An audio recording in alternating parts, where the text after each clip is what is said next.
Welcome back to McCarthy Performance. This is the second head. We've got this pretty much all laid out. The other head fits now.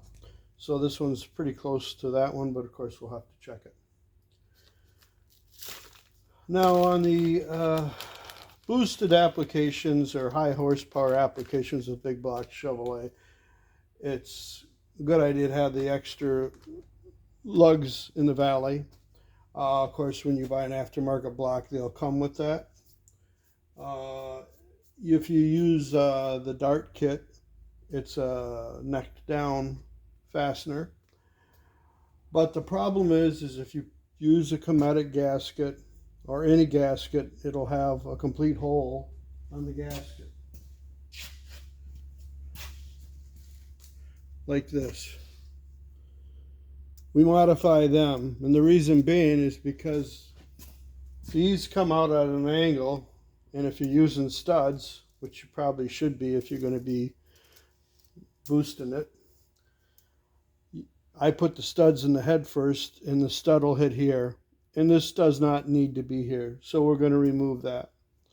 And of course, with any cometic or a multi-layered gasket, you always want to make sure these eyelets are not getting compressed under a machined surface. So we don't have to take any eyelets out. I believe on some of the Ford small blocks and some of the Chevrolet heads, depending on whose head, they'll have an eyelet up here, and if the head isn't open up there, you compress, well, the eyelet's only going to compress so much. You basically warp in the head, tightening it down. So we're going to modify this. We're going to just open it right up. So we're going to do that right now, and it's not a real anything trick about it. You just need a cut-off wheel. With a multi-layered gasket, you're better off with a cut-off wheel. Of course, you want to make sure you wash it really well. You don't want none of the foreign particles stuck to the Viton on the gasket surface. So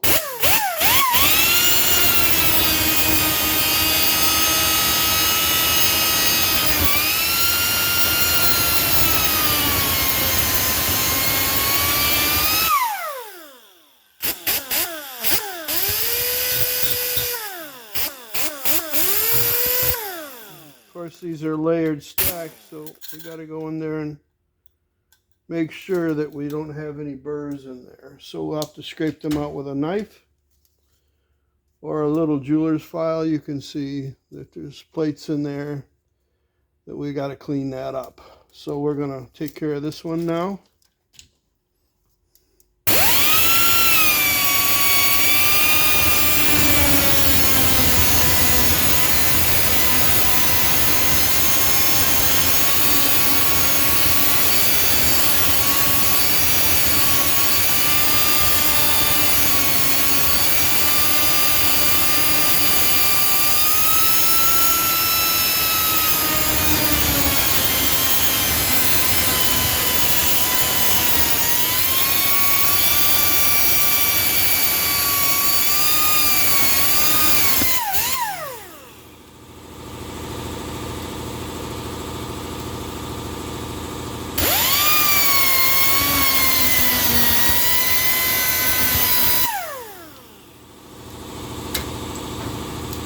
So I got that taken care of. We'll go in there and deburr them. And you pretty much have to do that unless you want to sit in the valley and try to tighten these things up a quarter turn at a time, which is a real pain in the butt. So I'll get out my die grinder and break them edges off.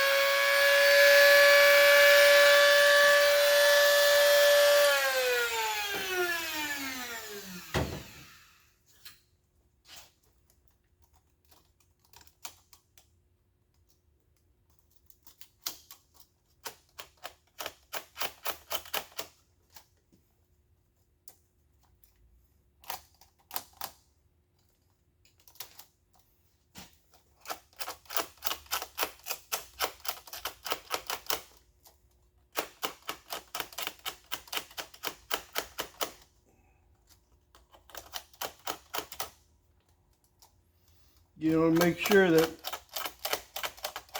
the burrs that you take off don't sit down into between the plates, so you got to really make sure that you got all this clean and free of any metal that's came off.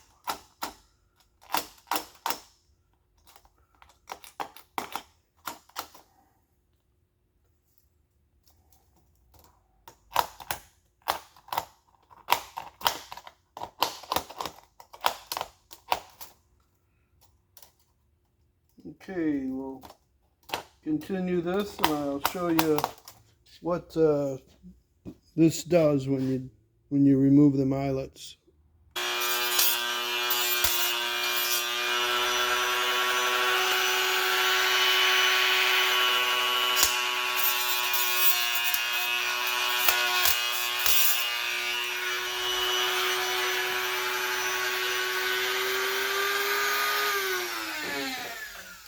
Okay, we got it pretty much deburred.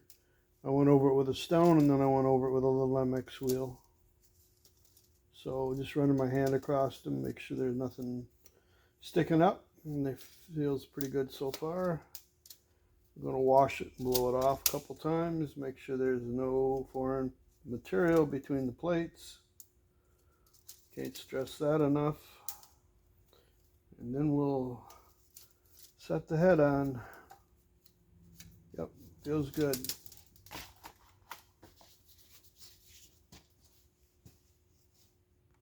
Okay, we have our head gasket prepped. We have it modified for the valley studs. So we're going to put the head down on the block, and it should go hopefully easily. And you'll see the studs coming out of the head, and they'll be going into the valley. We've checked it for any foreign material. This is going to hopefully be the last time I'll be putting this head on this side of the engine. So we'll get going on that.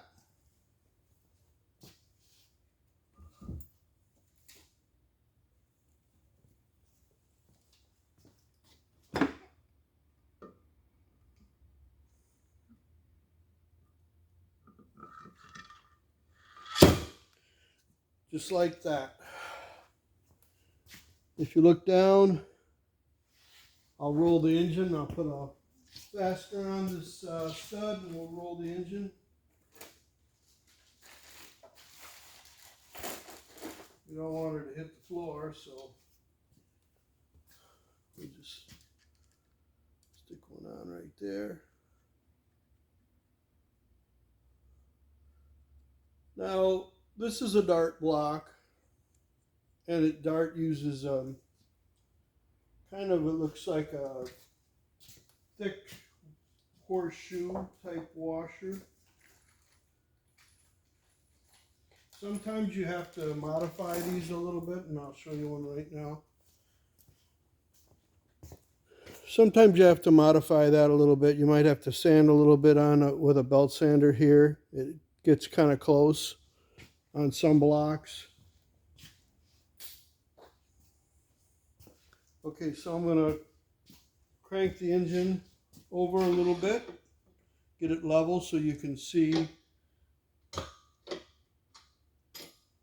I have a little crow's foot that I put on my torque wrench to fasten them, to torque them up, I should say, to torque up them fasteners. How about that? So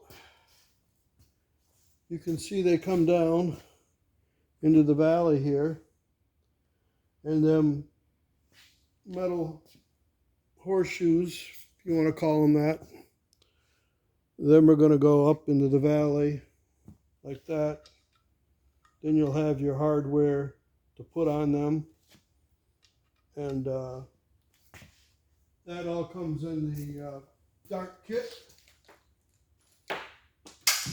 And I think the dart number on it is 642-10240.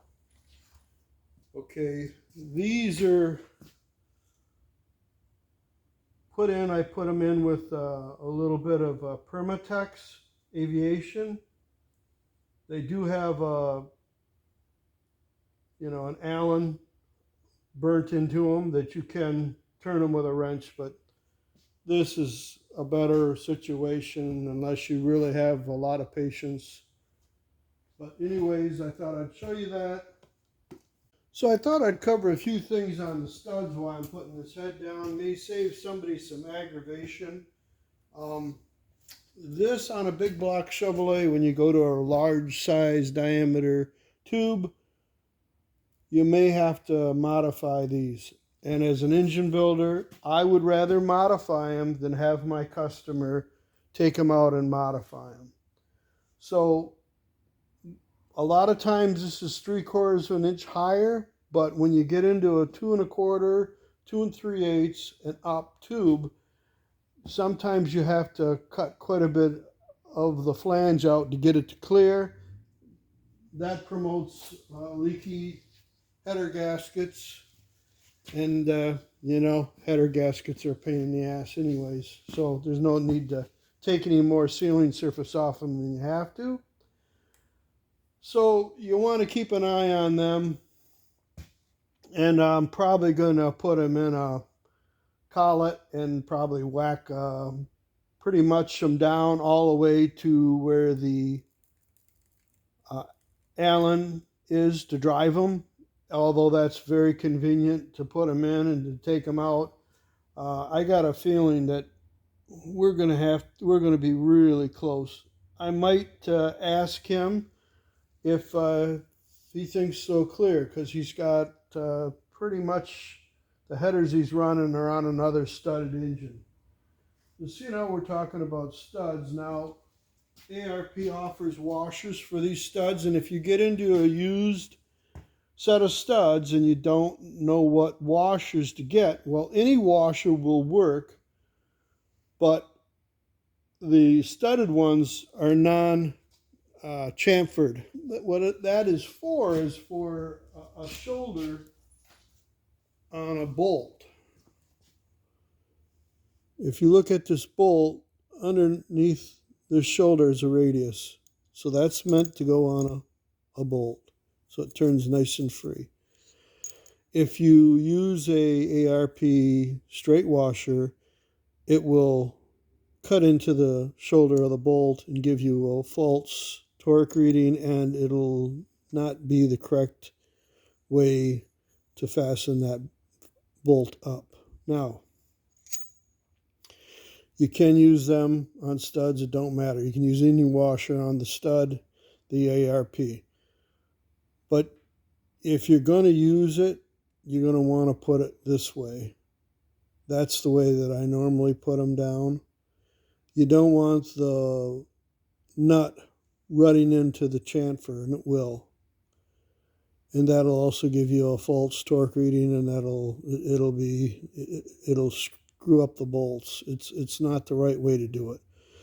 But anyways, if you get into a situation where you need washers and you get the chamfered washers, just always make sure that you put them down, and whatever fastener that you put on it, that it has a nice flat surface on the top. Now on the bolts, you don't want to do that. You don't want to mix them up. You can see, maybe you can't, you can see that it's riding high a little bit, probably can't. But it fits this way, it's made to fit this way, it's nice and flat. You can feel the surface bearing down on it. Of course you would put lubricant on that, but I'm saying this way is going to cut into the bolt. The washer is going to cut into the bolt. Okay, now when you put the studs in, you never want to draw them up tight. I always put a little bit of oil on them, not a lot. You don't want to hydraulic the threads. I've never done that. I've seen people say they've done it. You just want to wet the threads. Now this block is blind, which means that the hole goes into solid iron. Now some engines are not blind. Some of them will be wet. That means that they go into the coolant. Then you'll have to address that with the proper sealer on it. There's Teflon, there's ARP lubricant, Teflon lubricant they use. I use Aviation, Always have, never had a problem, period. So you want to thread these in by hand until they stop. Of course, you want to make sure that the threads have been chased clean and everything, and until they stop, until they don't bind anymore. You don't want to put anything in a bind. You want to make sure everything turns easy. Then you want to just, I always back it off. So from here to there, about 1/2 to 3/4 of a turn, and I back them out. You don't want any force pushing down on the surface that the stud's going into. You let the stud kind of float, so to speak. It'll draw it up that way. Now, getting back to these horseshoes in the lifter valley. Now, sometimes these, I go in there and I really grind them and clean them all out. This block, I did go around the edges, but I didn't spend a whole lot of time prepping this block. When I polish them, I polish this and I grind this clean and smooth. So what's happening is like I said in the prior part of the video, that these will go in and they'll go in there just fine. But what it's doing is I can feel the head getting pushed up a little bit. I don't want that. I want the head to lay exactly the way it was when I checked all the dome clearance. So there's 2 ways you could do it. You could go in here and you could open up this hole, which I'd rather not. You could go in there and open up the main hole and just with an end mill, excuse me, with an end mill. Or you could just go in with some sandpaper once I tighten these all up and just sand them until I'm probably level with that washer. I don't know if you can see that washer, and that'll probably be just fine. It ain't going to take a heck of a lot, but I don't want anything in the bind when I draw this head up. I want it to float. I want it to freely move around. I don't want to force it this way or that way. And I definitely want it to lay exactly or as close as it was when it was on, when I was checking it with all the studs in it and everything. And the way it's setting right now, I believe that is going to be the most accurate. And if it does set down a little bit, that means I'm going to gain clearance. If the head goes up, I'm going to lose clearance. So I want to make sure that them spacers, horseshoes, whatever you want to call them, that Dart supplies, that when it goes up on there, that it's not moving the head around. What I'm going to do now